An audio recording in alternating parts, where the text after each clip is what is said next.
Sí, buenas tardes. Bien, vamos a terminar el tercer mandamiento, por favor. Entonces, sí recuerda el tercer mandamiento, ¿no? De lo que estuvimos hablando. O sea, el tercer mandamiento tiene que ver con la manera en que adoramos. ¿Se acuerda? Entonces, allí tenemos una prohibición estricta: no tomarás el nombre del Señor en vano. Y se supone que habiendo tomado a Jehová como de su Dios, pues tendrían que utilizar ese nombre, ¿no? Con el fin de que lo usaran correctamente. Con el fin de que lo usaran correctamente, Dios les dio la advertencia de no tomarlo en vano, cosa que siempre tenemos que recordar. Hace unos días venía yo en el carro y venía escuchando una enseñanza y en todo momento, ¿verdad?, se hablaba y en el nombre de Jesús y Señor. Era el jueves pasado, ya me acordé. Era una estación de Estados Unidos que siempre la pongo los jueves en la mañana porque todo el tiempo desde las 6 de la mañana es pura oración. Todos están orando por las necesidades, todo ese tipo de cosas. Y Padre, te lo pedimos en el nombre de Jesús, Señor, y en tu bendito nombre, y en tu nombre, Señor, y en tu nombre, y en tu nombre, y en tu nombre. ¿Por qué? Por el poder que tiene el nombre de Jesús y el nombre de Dios también, ¿no? Entonces, por eso la Biblia nos lleva a este punto de no utilizarlo en vano. Como les decía la semana pasada, que no podemos darnos a la tarea de espiritualizar todo, ¿verdad? Lo que yo le decía, Dios me dijo, no, olvídese. Si Dios no le ha dicho nada, mejor no diga nada. Pero no trate de manipular ese tipo de cosas, ¿no? Le digo porque, de hecho, nosotros tuvimos que parar algunas parejitas aquí en la iglesia de jóvenes hace tiempo, cuando decía, es que Dios me dijo que ella va a ser mi novia. Bueno, a ver, vamos a hablar con ella. Oye, dice que Dios le dijo que tú vas a ser su novia. Y la mujer sabiamente le decía, bueno, está bien, pero que deje que Dios me diga a mí también.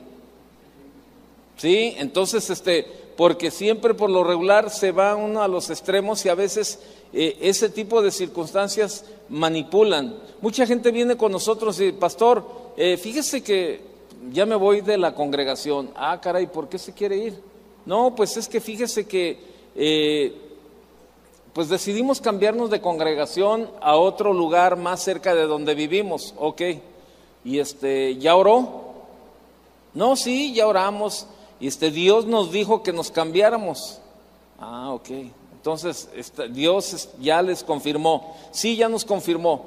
Entonces, al rato, al pasar de los meses o un tiempo, los vemos de nuevo aquí. Y luego, ¿qué pasó? ¿Qué andan haciendo? ¿Vienen de visita? No, ya estamos otra vez acá. ¿Y qué pasó? No, pues pastor, nos fue como en feria.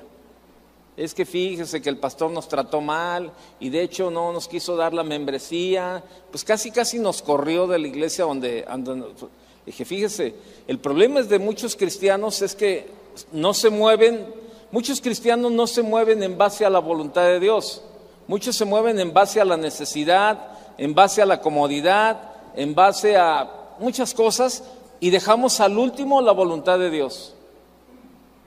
Y luego metemos esa frase tan trillada, Dios me dijo, Dios me confirmó. No, o sea, no puede usted jugar con eso porque se meten problemas.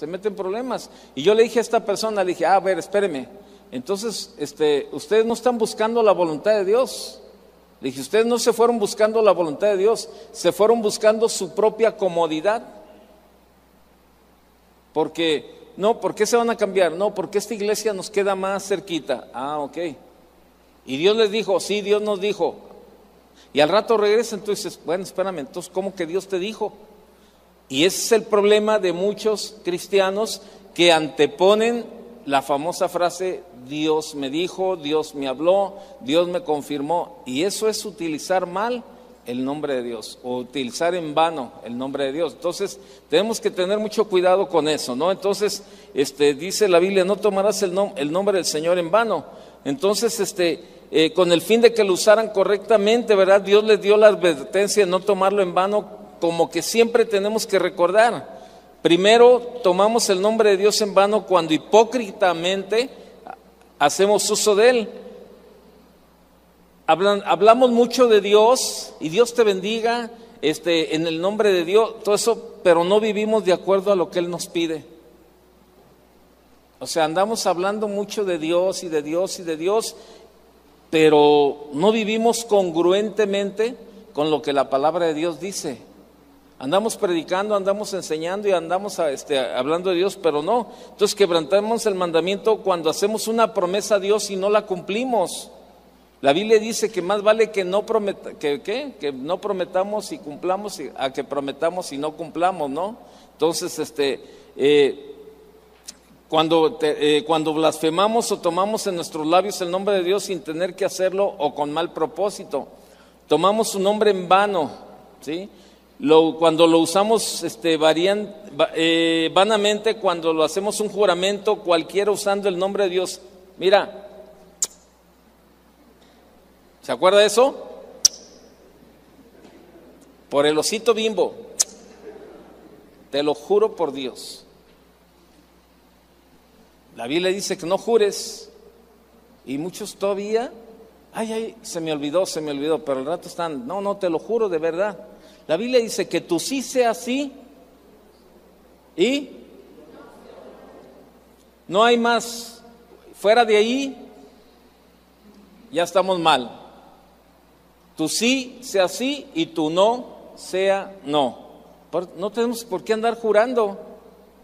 A lo mejor tienes que llegar a estos extremos de jurar, porque de vez en cuando te echas tus mentiritas, o eres incumplido, o eres muy mala paga, y tienes que decirle a la gente, te lo juro que mañana te pago, te lo juro que te lo traigo, mira, préstamelo, te lo juro que te lo regreso.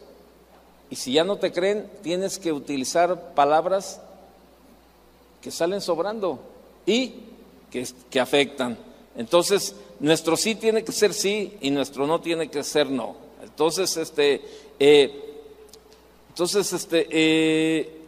cuando usamos el nombre de Dios liviana o descuidadamente, también quebrantamos el mandamiento. Se nos prohíbe profanar el nombre de Dios en nuestro servicio cristiano, ¿verdad? Tampoco se permiten las maldiciones ni las conversaciones livianas tratándose de cosas espirituales por las cuales Dios es conocido. Dice que Dios no dará por inocente al que tomare su nombre en vano.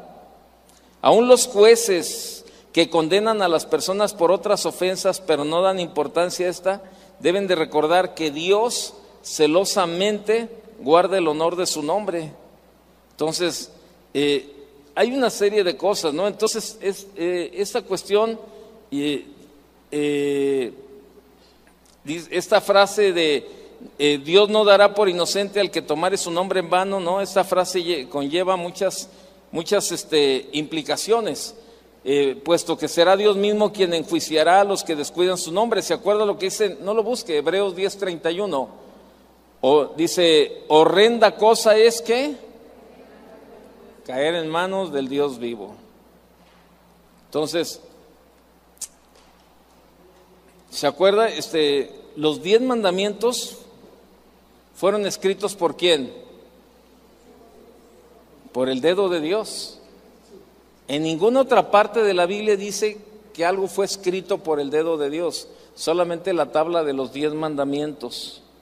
Entonces, con esa frase nos damos cuenta de su importancia. Solo de los 10 mandamientos se dice tal cosa. Además, se enfatiza su importancia al referirse a mandamientos llamados el pacto de Dios. ¿Sí? Por ejemplo, luego de darle los mandamientos, Jehová dijo a Moisés, en Éxodo 34, vaya conmigo, Éxodo 34, vea lo que sucede. Éxodo 34, verso 27, ¿lo tiene? Y Jehová dijo a Moisés, escribe tú estas palabras, porque conforme a estas palabras he hecho pacto contigo y con Israel. Y él estuvo allí con Jehová 40 días y 40 noches. No comió pan ni bebió agua, y escribió en las tablas las palabras del pacto, los 10 mandamientos. ¿Sí? Ok. Vemos ahí, las bendiciones de Dios son derramadas por la obediencia al pacto. Los castigos divinos vienen como consecuencia de desobedecerlos. Hoy la gente no acepta tales conceptos, ¿sí? Entonces, por ejemplo, en Estados Unidos muchas veces se intenta borrar los mandamientos de la mente de toda la ciudadanía, ¿no? Puesto que se opina que no tienen utilidad en la cultura moderna. Y así es como muchos lo están evaluando, ¿verdad? Ahora para muchos los mandamientos no tienen sentido, no, para nada, ¿no? Entonces, hay un desprecio y una lucha en contra de los mandamientos, y esta lucha no es nueva, ¿no? Sabemos que continuará hasta el fin del mundo. Quieren desaparecer el nombre, ¿verdad? de Jesús, el nombre de Dios. Entonces, por eso, tanto es así que la misma Biblia nos advierte de la lucha creciente que vendrá en nuestra contra. ¿Se acuerdan lo que dice? Anótelo, Apocalipsis 12:17, ¿no? Dice que el anticristo, o en los últimos días, hará guerra con los que obedecen los mandamientos de Dios y mantienen fieles al testimonio de Jesús. Así es de que, por eso el apóstol Juan pide la perseverancia de los santos, los cuales obedecen los mandamientos y se mantienen fieles a Jesús. Apocalipsis 14:12. Entonces la palabra declara que estos fieles vivirán para siempre con Dios y llevarán el nombre divino. Entonces tenemos nosotros que obedecer los mandamientos, ¿sí? Entonces, de verdad que necesitamos, de verdad, ya, caminar cada día. Vamos a Éxodo capítulo 20, por favor. Éxodo 20, al verso 8. ¿Lo tiene? Dice: acuérdate del día de reposo. Vamos a ver el cuarto mandamiento. Acuérdate del día de reposo para santificarlo. 6 días trabajarás y harás toda tu obra, mas el séptimo día es reposo para Jehová tu Dios. No hagas en él obra alguna, tú, ni tu hijo, ni tu hija, ni tu siervo, ni tu criada, ni tu bestia, ni tu extranjero que está dentro de tus puertas. Porque en 6 días hizo Jehová los cielos y la tierra, el mar y todas las cosas que en ellos hay, y reposó en el séptimo día. Por tanto, Jehová bendijo el día de reposo y lo santificó. Todo eso es el cuarto mandamiento, ¿sí? ¿Por qué es tan importante el día de reposo? Ahora en estos tiempos, actualmente, en los tiempos que estamos viviendo, ¿cuál es el día de reposo? El domingo, ¿sí? Entonces, al pensar en el énfasis de este mandamiento, ¿verdad? Del cuarto, en santificar el día del Señor, no sé cuántos vieron la película Carros de Fuego, ¿se acuerda? ¿Alguien la vio? Carros de Fuego. En esa película, la acción de esa película se sitúa allá en Gran Bretaña, en las Olimpiadas de 1924. 2 jóvenes, uno llamado Harold, que era un judío que estudiaba en Cambridge, y el otro era llamado Eric, hijo de misioneros escoceses que recién habían regresado a Gran Bretaña tras varios años en China. Estos jóvenes aspiraban a ganar la medalla olímpica en la carrera de 400 metros. Ambos estaban hechos para correr. El caso es que la carrera caía en un domingo y Eric, por sus profundas convicciones cristianas, rehusó profanar el día del Señor. Oficiales importantes, ¿verdad? Incluso el príncipe de Gales en aquel tiempo trataron de persuadirlo a este joven, ¿verdad? Reclamando la gloria que traería ese gran premio, ¿verdad? A la patria. Sin embargo, Eric no cedió. El chavo, el joven, no se movió de su posición, de su convicción. Puso su obediencia a Dios por encima de toda la gloria humana. La manera en que Dios lo honró por esa decisión es lo que le da peso a esa película premiada, ¿no? Por sus valores cristianos universales, merece de veras que usted la vea cuando tenga oportunidad. Se llama Carros de Fuego. Y de verdad, o sea, no compitió, qué tremendo, ¿no? Platican de otra historia también esa tiene un poco es una historia real, pero tiene un poco de un tinte así como medio jocoso, cómico. Hablan acerca de un pastor en una iglesia puritana allá en Nueva Inglaterra, allá en los tiempos coloniales. En esas iglesias no se permitía hacer ningún tipo de trabajo los domingos, nada. Dicen que un frío domingo, el pastor llegó a la iglesia habiendo patinado varios kilómetros entre su casa y el templo por el camino congelado. Patinado en patines, o sea, no que se caía y se levantaba, no, patinado, o sea, habiendo patinado. De inmediato los diáconos de ahí de la iglesia se reunieron para decidir si por tal esfuerzo el pastor había profanado el domingo. Fíjese, o sea, y el pastor, pues para llegar a la iglesia, ¿verdad? Estaba todo congelado y bueno, no tenía otro medio para trasladarse y se trasladó en patines. Y los diáconos levantaron allí, hicieron su sesión, ¿verdad? Su junta, para ver entonces qué iban a determinar, porque pues, el pastor había profanado el domingo por haber llegado patinando.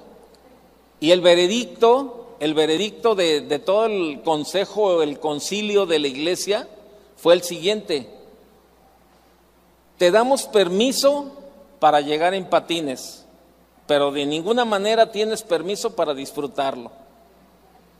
O sea, la cerrazón. Qué tremendo, ¿no? O sea, es interesante observar que este es el único mandamiento que sufre notorios cambios del Antiguo Testamento al Nuevo. Se cambió de sábado a domingo. Han venido aquí algunos que guardan el sábado y casi, mire, toda la gente busca contender. No, ustedes están mal porque ustedes se están reuniendo los domingos. Y el día de reposo es el sábado, tienen que guardar el sábado. Mientras no lo guarden, está bien, está mal. Bueno, nosotros guardamos el sábado y guardamos el domingo, porque el sábado tenemos también enseñanza para los sabatistas y el domingo para los dominguistas. Dije, entonces estamos bien, pero ellos no, ellos están aferrados de que dicen que estamos mal, ¿verdad? Pero bueno, pero fíjese, hay mucha confusión en relación al día del Señor. Yo sé que usted no tiene ninguna confusión. ¿Tiene confusión? No, ¿verdad? Pero bueno, es bueno conocer cómo se derivó esto para que no va a faltar algún día que usted conozca por ahí algún sabatista o adventista y le quiera, ¿cómo se dice? Debatir. ¿Sí? Entonces, se debate si de veras debemos observarlo el día sábado o si es correcto hacerlo el domingo.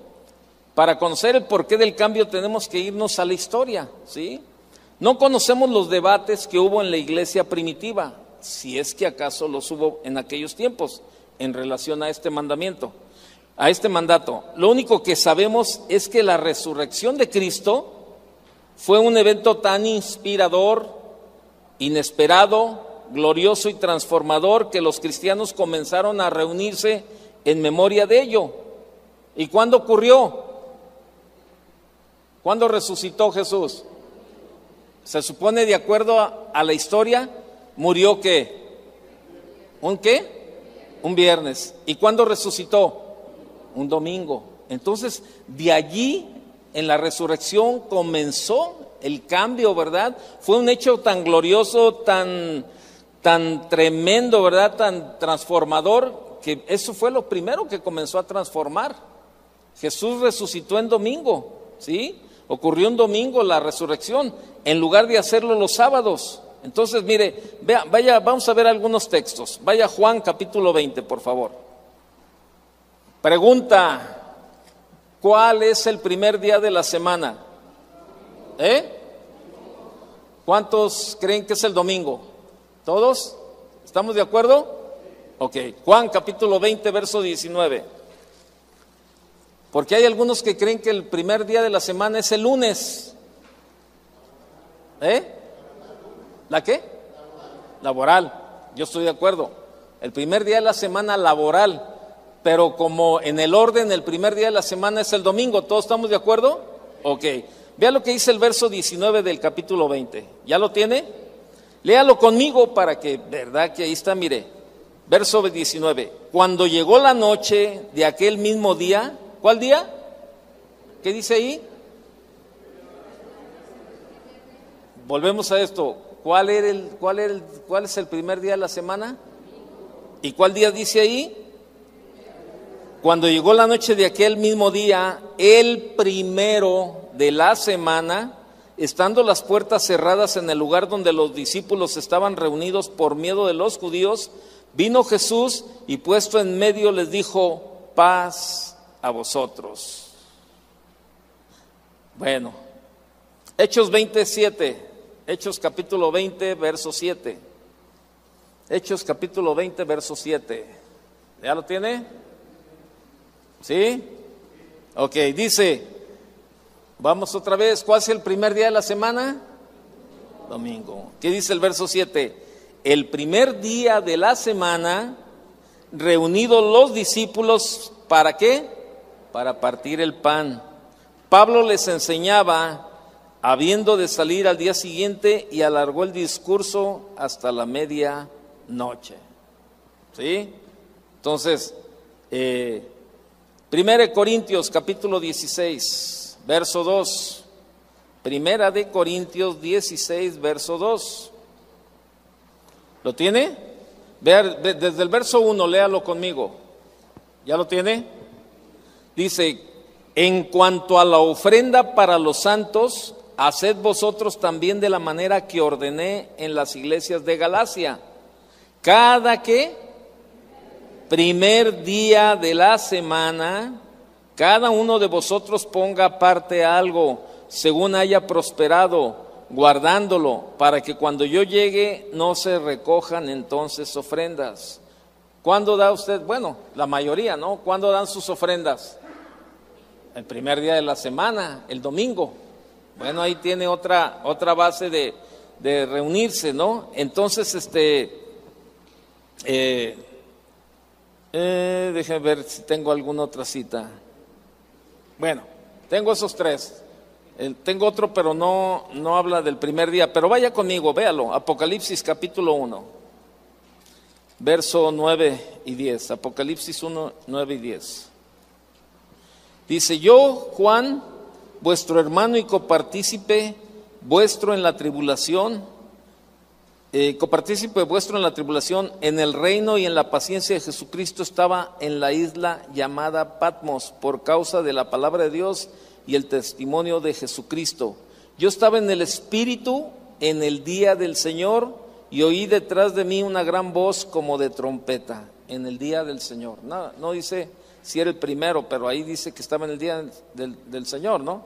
Entonces, mire, yo creo habría debates, críticas dentro de la iglesia, ¿por qué no guardaban el sábado? ¿Usted qué cree?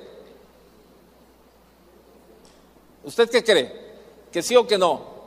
Yo digo que sí había debates, sí había críticas, definitivamente sí, ¿no? Yo digo que sí.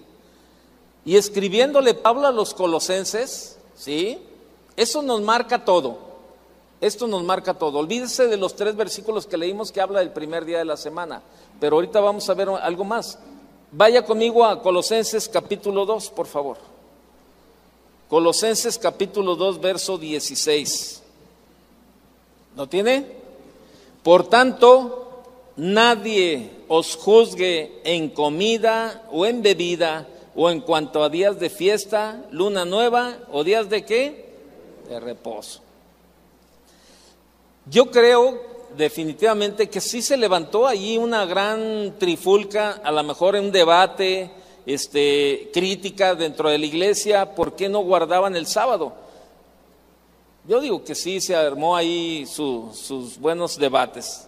Pero Pablo, escribiendo a los colosenses, ¿sí? Pablo aquieta los debates diciendo: por tanto, nadie os juzgue en comida o en bebida. o en cuanto a días de fiesta, luna nueva o días de reposo. Sin embargo, no les pide que observen el sábado, si usted se fija, no. Sin embargo, no les pide que guarden el sábado. En ninguna parte del Nuevo Testamento se pide la observación del Sabbat, palabra hebrea para indicar este mandamiento, ¿no? Por ejemplo, en Hechos 15, en el primer gran concilio de la iglesia cristiana en Jerusalén, ¿sí? Vaya conmigo a Hechos 15. Los líderes llegan el primer gran concilio de la iglesia cristiana en Jerusalén, ¿sí? Los líderes llegan a sus conclusiones. Hechos 15, verso 23. ¿Sí? En relación a las leyes judías. Hechos 15, verso 23. Dice: y escribir por conducto de ellos, dice, porque han parecido el Espíritu Santo. Déjenme ver si estoy en el capítulo, sí, Hechos 15, 23. Y escribir por conducto de ellos, los apóstoles y los ancianos y los hermanos, a los hermanos de entre los gentiles que están en Antioquía, en Siria y en Cilicia, salud. Por cuanto hemos oído que algunos que han salido de nosotros, a los cuales no dimos orden, os han inquietado con palabras, perturbando vuestras almas, mandando circuncidaros y guardar la ley. Nos ha parecido bien, habiendo llegado a un acuerdo, elegir varones y enviarlos a vosotros con nuestros amados Bernabé y Pablo, hombres que han expuesto su vida por el nombre de nuestro Señor Jesucristo. Así que enviamos a Judas y a Silas, los cuales también de palabra os harán saber lo mismo, porque ha parecido bien al Espíritu Santo y a nosotros no imponeros ninguna carga más que estas cosas necesarias, que os abstengáis de lo sacrificado a ídolos, de sangre, de ahogado y de fornicación, de las cuales cosas, si os guardareis, bien haréis, pasadlo bien. Aquí Pablo está haciendo recomendaciones, ¿verdad? Y nada se dice acerca del Sabbat, no se hace referencia acerca de este cuarto mandamiento, ¿no? Aparte de estas observaciones bíblicas queda la incontrovertible evidencia histórica. Desde la gloriosa resurrección de Jesucristo en aquel domingo histórico, la iglesia cristiana ha separado el domingo como el día del Señor. Y lo ha hecho por 2000 años. A todo lo largo de esa historia, ninguna iglesia ni ningún argumento han persuadido a la iglesia cristiana regresar a una observación sabática. Ahora, la iglesia tradicional, de unos años para acá, comenzó a tener también su celebración o misa los sábados, ¿se acuerda? Bueno, en mis tiempos, cuando yo era pequeño y yo iba a la religión tradicional, allá en aquellos tiempos no, tenía que ser el domingo el día de ir a misa. Y después se cambió, hubo ahí una flexibilidad de parte de todos los que dirigen la iglesia tradicional, que se podía asistir el sábado por la tarde y tenía validez para el domingo. ¿Se acuerda de eso? Y entonces, pues la gente comenzó a ir los sábados en la tarde a reunirse, pero por esa flexibilidad. Pero normalmente, bueno, yo de niño hasta mis 28 años que me convertí al Señor, ¿verdad? De niño a 28 años, yo siempre identifiqué el día de reunión en la iglesia tradicional el domingo.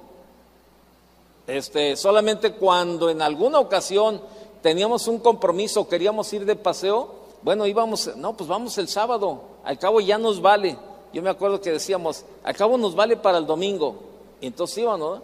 Y a veces aquí vienen algunos hermanos que dicen, oye, pero yo voy el sábado, no te preocupes, te vale para el domingo. También, pues sí. Entonces, por eso son los cambios. Todo partió de la resurrección de Cristo, ¿sí? Y bueno, le digo, tiene ya los 2000 años, ¿verdad? Que tiene, más de 2000 años que tiene que fue la resurrección de Cristo, se ha guardado el domingo como el día de reposo. Para usted y para mí no nos causa ningún problema, ¿sí o no? Porque la Biblia dice que nadie te juzgue el día que tú quieras. Es como, por ejemplo, ahí entra también la cuestión de Navidad. A lo mejor usted dice, ¿sabes qué? Nosotros queremos celebrar la Navidad el 20 de julio. En short, en sandalias. A mí no, es que no me gusta el frío y no me gusta, yo la voy a celebrar en verano. ¿Qué? ¿Hay algún problema? No. Nadie te juzgue, tú la puedes celebrar el día que tú quieras. Claro, la tradición nos ha llevado a esas fechas. Pero si no la quieres tú celebrar el 24, es como esto, mire, ahora en diciembre yo tuve la oportunidad de salir fuera, fui al estado de Colorado, unas familias que conocí en Casa de Oración Colorado me invitaron y fuimos otra familia de aquí de la iglesia y yo con nuestros hijos y esposas y fuimos. Pero ¿sabe qué? Llegamos nosotros como el 22 de diciembre, el 23 anduvimos ahí y el 24 fuimos a las montañas. Fuimos a pasar unos días a las montañas, allá a la nieve, y entonces el 24 llegamos ahí a un pueblito bien bonito, ¿verdad? Llamado Vail, allá en Colorado, precioso el pueblo. Entonces durante el transcurso de la mañana, pues ahí anduvimos, todo eso, y en la tardecita nos metimos a comer unas pizzas del 24 de diciembre. ¿Y sabe qué? Pues terminamos de cenar, caminamos el pueblito a las 8 de la noche, a las 9 llegamos al hotelito donde estábamos hospedados y nos metimos a dormir todo el mundo. Pero nadie dijo, oye, ¿qué onda? Es Navidad, es Nochebuena, hay que celebrarlo, ¿qué hacemos? Matamos un pollo, pues ahí ni pollo hay, estaba todo lleno de nieve, ¿verdad? No celebramos. ¿Y sabe qué? Las 3 familias que íbamos, nos la pasamos precioso. Esa es la primer blanca Navidad que yo he experimentado en mi vida. O sea, toda la noche, a partir de la 1 de la mañana para amanecer el 25, comenzó la nevada, comenzó a caer de una manera preciosa y el 25 por la mañana estaba todo blanco, no sé cuántos centímetros había de nieve, precioso. Y yo decía, no, Señor, ¿qué? ¿No celebré la Nochebuena? ¿Qué? ¿Hice mal? ¿Usted me juzga? Dice la Biblia, no, que nadie te juzgue. Entonces, esa es la cuestión de que Pablo enseña, ¿verdad? Por eso no debe de haber ningún debate. Y acuérdese que la palabra de Dios no es para contender. Cuando venga alguien que tienes que reunirte el sábado. A ver, espérame.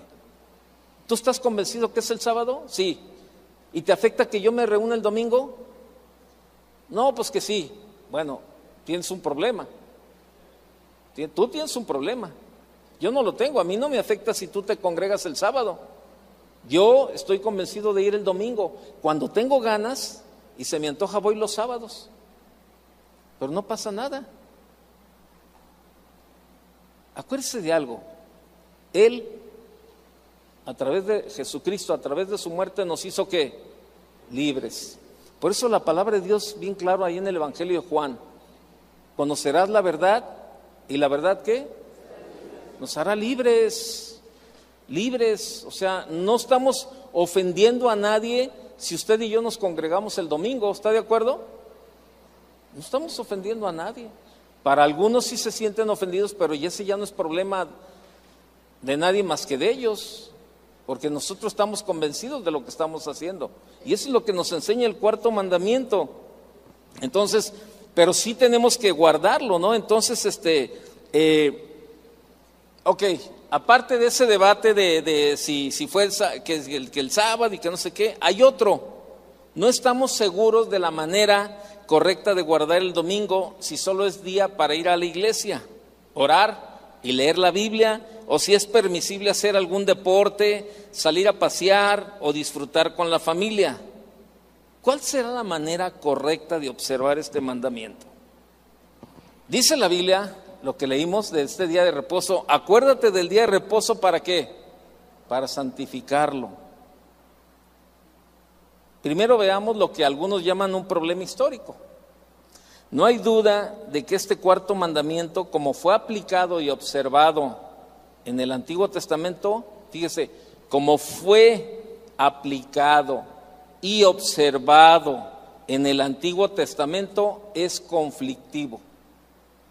Sí. Por ejemplo, en Éxodo 35, ¿sí? Vaya conmigo. En Éxodo 35, a ver, ahorita le digo el verso. Ok, el verso 1. Ahí dice usted, ¿cómo dice en la parte de arriba? Reglamento del día de reposo, o en otra versión dice normas para el sábado. Dice, Moisés convocó a toda la congregación de los hijos de Israel y les dijo, estas son las cosas que Jehová ha mandado que sean hechas. 6 días se trabajará, mas el día séptimo os será santo, día de reposo para Jehová. Cualquiera que en él hiciere trabajo alguno, morirá. No encenderéis fuego en ninguna de vuestras moradas en el día de reposo. Órale. No se permitía ninguna actividad doméstica.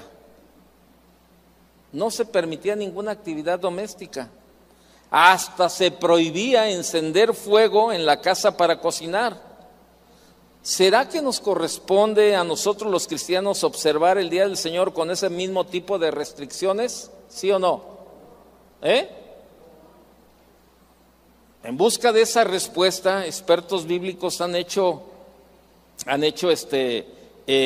investigaciones y comienza el estudio llevándonos al Génesis. Mire, vaya conmigo, deje ver qué horas ando. Ya se me acabó el tiempo. Génesis capítulo 2.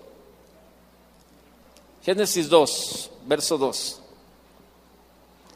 Y acabó Dios en el día séptimo la obra que hizo, y reposó el día séptimo de toda la obra que hizo.